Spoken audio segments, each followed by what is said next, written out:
Should I update my practice, renovate my practice, or relocate my practice? That's today's talk. Stay tuned.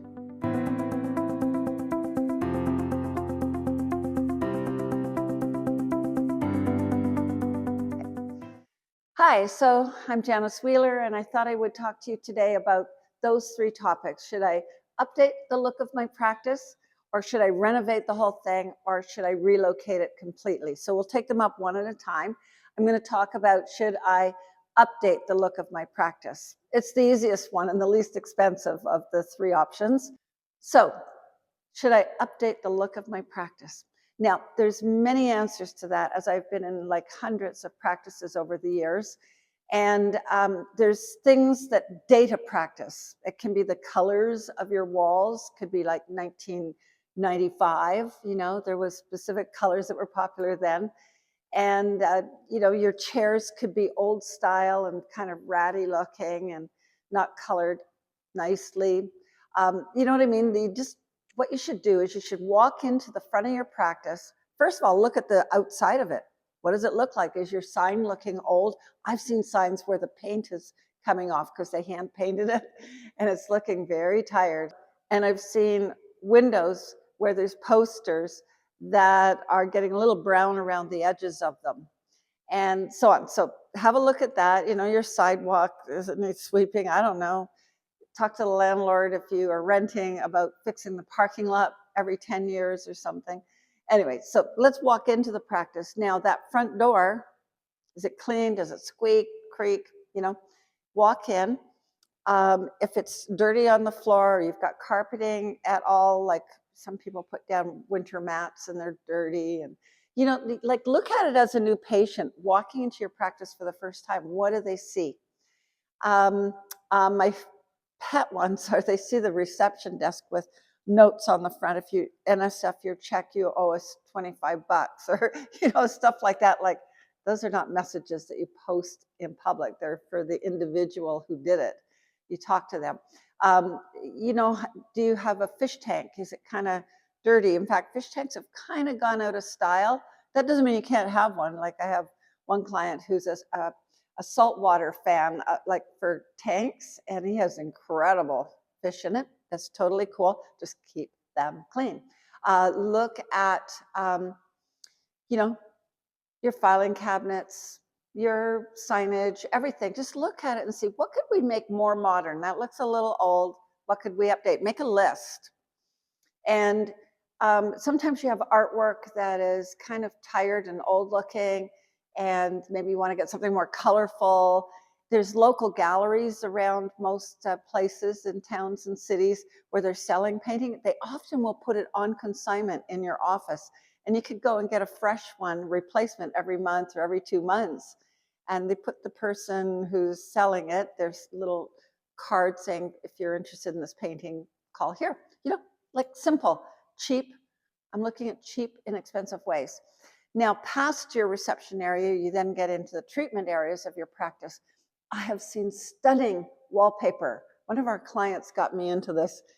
He had 3 different ops, and it was a healthcare professional, dentist, and he had 3 different ops, and each one had a full wall, which is the first thing you would see when you walk in the door, is this full wall of this amazing wallpaper, like it's pictures.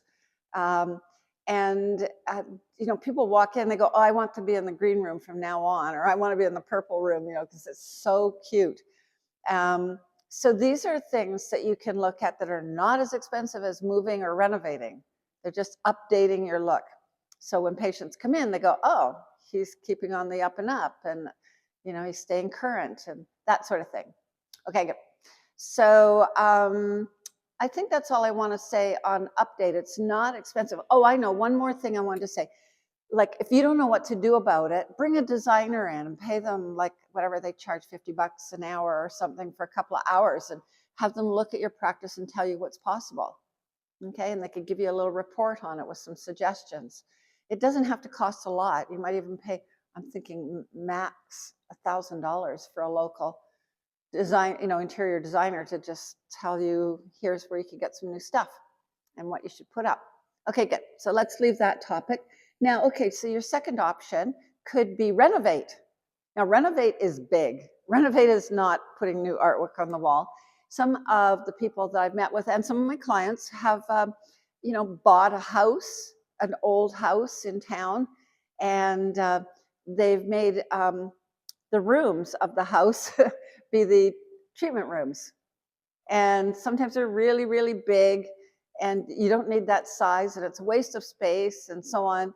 And they're dictated by whether that was a bedroom or the living room or a kitchen. So it can vary on sizes. And renovating that could be done.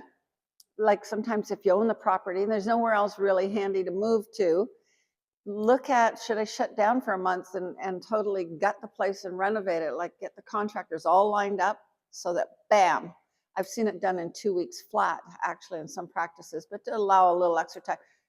Have a, plan financially for this to pay the staff, and they can do some stuff from another site or so, go through, take the computers and go through from home, calling people and recapturing patients that have dropped off and so on. So you can put them to some good activities, or you just go, everybody, here's your vacation pay, go away. So you could have it all renovated so that it fits you, it's updated, and you can get more treatment areas by taking moving the walls around is what I'm trying to say, and making them into proper sizes. So you could actually end up, instead of having 3 or 4 rooms for treatment, you could actually end up with 6 if you did it right. So another thing that you can do in renovating is sometimes you have a consult room. That is an expensive piece of property, especially for a dental office, because if that got made into a hygiene room, that's probably another $25,000 to $30,000 a month if you can get that busy. But if you don't have it, you can't even try and fill it. So the first thing is deciding, and then you can work on reactivating patients back into the practice or doing some better marketing to drive in more business and fill up another hygienist. So that's the point about should I renovate? You can stay where you are, but you have to give up a little of your income for like a month or something like that to get it done. But that's a lot cheaper than going and moving entirely into a new place and all the things you have to do that. So the last part is, should I relocate completely? So there's two options there if you want to relocate, and there are places available around you. You could buy a condo unit or strata if you're out in Western Canada. You could buy a house, you could build your own property, like there's options, or you could rent. Relocating doesn't mean you have to own it, it means moving to a new space. So perhaps you want to rent something, but you have to find something that's big enough. And if you're renting, you have considerations like making sure the lease is for at least 10 years, because the bank is going to want that in order to get the financing for renovating the practice.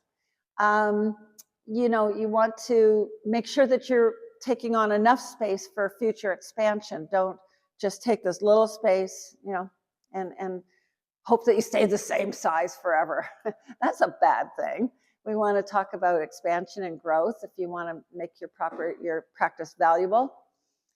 And I think that's the 2 key things I want to say about relocating is just make sure it's what you want and it's got future to it, not just the size that you are right now.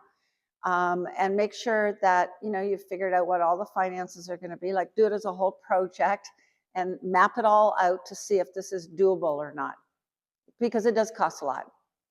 And especially if you're a dentist. If you're a dentist, it's probably $1 million to $1.5 million to move a practice into a new location and to renovate it to be yours and where everything needs to go. All the walls need to be. So there you go. Those are your choices. Should I update? Should I redecorate? Or should I relocate? So have fun. And if you like this video, give me a like, share it with your friends, and be sure and subscribe to our YouTube channel where I'm posting a lot of different videos on different topics on management. And see you soon. Bye.